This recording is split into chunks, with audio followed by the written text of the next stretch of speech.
continue our coverage of the G20 Summit, which is taking place tomorrow and day after. There's breaking news coming in.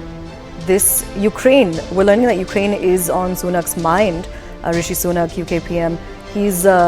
Remember, there's going to be a bilateral which is going to be held with the UK PM over the next few days. But we do know that the Russia-Ukraine war is on Rishi Sunak's mind. He's reportedly tweeted about his priorities, Ukraine being one of them. Now remember, all of this ties in with the joint statement, the joint communique that is essentially, it's a bit of a challenge when it comes to the G20 presidency, because when it comes to the Russia-Ukraine war, there's never been a consensus really. Even last year, when it comes to the Indonesia's presidency of the G20, they were only really able to put out a joint statement, especially when it came to the Russia-Ukraine war, because of the fact that in their joint statement, they used specific wording which said most members. So there was, again, no consensus there. Now, Rishi Sunak has left for India to attend the G20 Summit. He tweeted that, and I quote, "Stabilizing the global economy, building international relationships, supporting the most vulnerable are his priorities, and Putin again has failed to show up for the G20,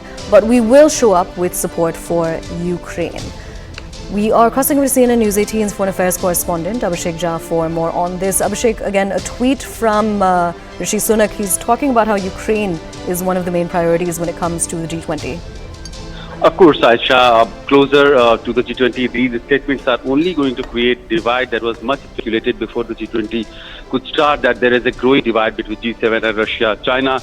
Now, we have seen Canadian Prime Minister expressing his disappointment over non-participation of Ukrainian President. We have seen Secretary Blinken visiting Ukraine just ahead of G20 summit level talks. And now Rishi Sunak, the UK Prime Minister, who has also started his journey from England, he has also said that Russian president has once again is not going to show up at the G20 summit level talks, but they will continue to raise support and voice for the Ukraine cause. So while Russian side has always claimed that G7 is trying to create a Ukrainization of this whole G20 agenda, this looks clearly that the countries of Europe are going to, very vehemently increase their pitch for this G20 cause, the Russian conflict with the G20, and the impact it has had over the world on multiple issues like food, fertilizer, and fuel crisis.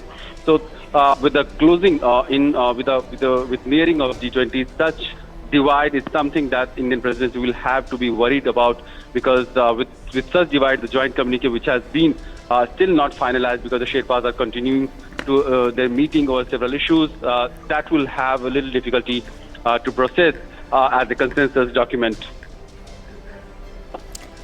When it comes to India and the United Kingdom, what do you think is going to be one of the key points when it comes to the bilateral and the G20? All right, change of plans. Abhishek, will come to you in a